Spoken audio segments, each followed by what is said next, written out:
Hola, muy buen día. Mi nombre es Ángela Ceballos y hoy quiero compartir una reflexión que considero esencial en nuestra práctica docente, el castigo en el aula. Muchas veces se confunde la autoridad educativa con el autoritarismo y en esa confusión se pierden los verdaderos sentidos de la educación como proceso formativo, ético y humano. El tema que abordo se titula ¿El castigo en mi aula es autoridad o autoritarismo disfrazado? Y parte de una problemática muy común, el uso de sanciones o amenazas sin diálogo, que perpetúan jerarquías opresivas y generan miedo en lugar de aprendizaje. En este análisis busco reflexionar sobre la manera en que ejercemos la autoridad, los límites entre la disciplina y la imposición, y cómo nuestras prácticas pueden construir o destruir el vínculo pedagógico con nuestros estudiantes. Desde la pedagogía crítica, autores como Paulo Freire, 1970, señalan que la educación autoritaria convierte a los estudiantes en objetos pasivos del aprendizaje, mientras que la educación dialógica y liberadora los transforma en sujetos activos que construyen conocimiento. Freire afirmaba que nada educa a nada. Nadie se educa solo, los hombres se educan entre sí, mediatizados por el mundo. Esto significa que la relación educativa debe basarse en el diálogo, la empatía y el respeto mutuo, no en la imposición del poder. Por su parte, Mitchell, en 1975, en su análisis sobre la disciplina, explica cómo las instituciones, entre ellas la escuela, han reproducido históricamente sistemas de control y vigilancia, donde el castigo se convierte en una forma de domesticar los cuerpos y las conductas. Cuando el docente usa la amenaza, el grito o la humillación como estrategia, está ejerciendo una microfísica del poder que refuerza una jerarquía vertical y silenciosa. En contraste, Jean Piaget, 1932, plantea que la verdadera moral se construye mediante la cooperación, la reflexión y el diálogo sobre las normas, no mediante el miedo. El castigo puede generar obediencia inmediata, pero no fomenta la autorregulación ni la conciencia moral. Por tanto, el docente debe pasar de ser una figura de control a ser una figura de orientación y orientación ética. En muchas aulas, el castigo sigue siendo una práctica común. Si no haces la tarea, por ejemplo, no participas. Si sigues hablando, te bajo puntos. O incluso el tono autoritario de él, porque yo soy la maestra y así se hace. Aunque estas expresiones parezcan cotidianas, esconden una estructura de poder vertical donde la voz del estudiante se minimiza y el docente se coloca como autoridad incuestionable. Pero aquí surge la reflexión. ¿Realmente educamos cuando imponemos? La verdadera autoridad pedagógica no se impone, se construye y se gana a través del respeto y la coherencia, la empatía y la capacidad de crear confianza. Con la autoridad no necesitas amenazar.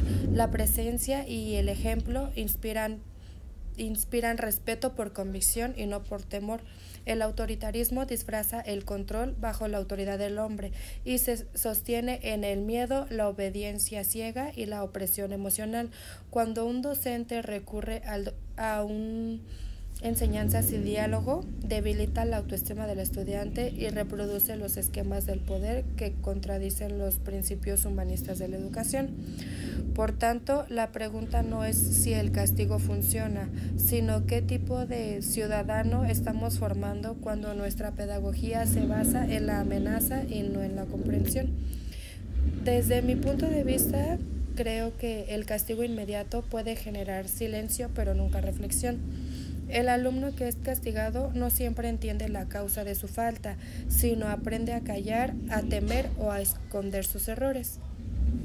Eso no educa, solo reprime. La autoridad auténtica se ejerce cuando el docente dialoga, escucha y orienta, cuando las normas se construyen de manera compartida y se explican desde la empatía.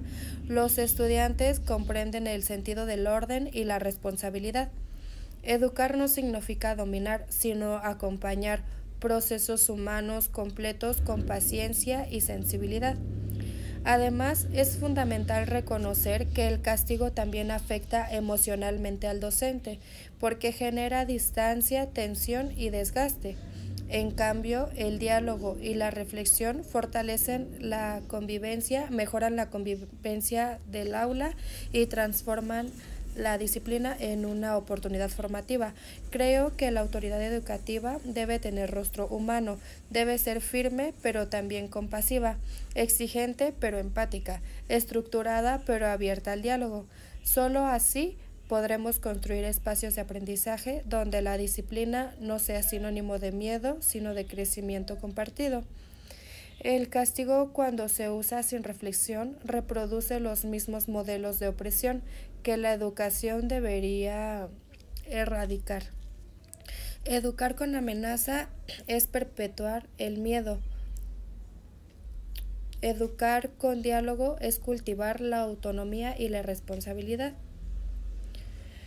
Vivimos un momento histórico donde la educación debe ser más humana, más ética y más consciente. Necesitamos dejar atrás las prácticas que despersonalizan y apuestan por el sometimiento y avanzar sobre una pedagogía del ciudadano, cuidando la palabra y la empatía.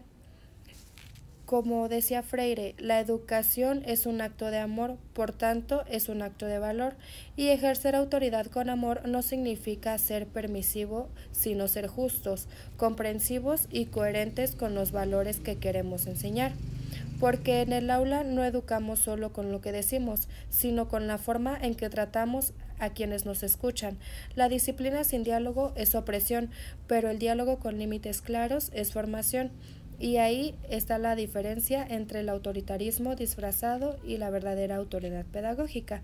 Por eso quiero cerrar con una pregunta que nos invite a mirar nuestro propio ejercicio docente. ¿Qué tipo de autoridad soy en mi aula? ¿La que impone silencio o la que provoca reflexión? Porque la educación no se mide por la obediencia del estudiante, sino por su capacidad de pensar, cuestionar y aprender a convivir desde el respeto mutuo.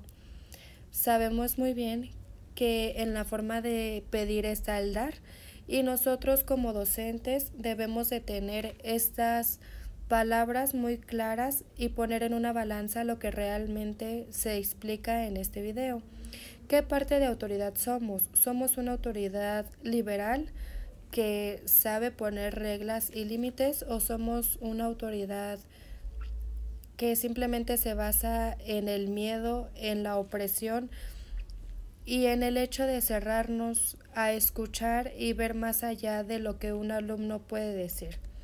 Espero que les haya gustado este video y nos estamos viendo para la próxima. Gracias.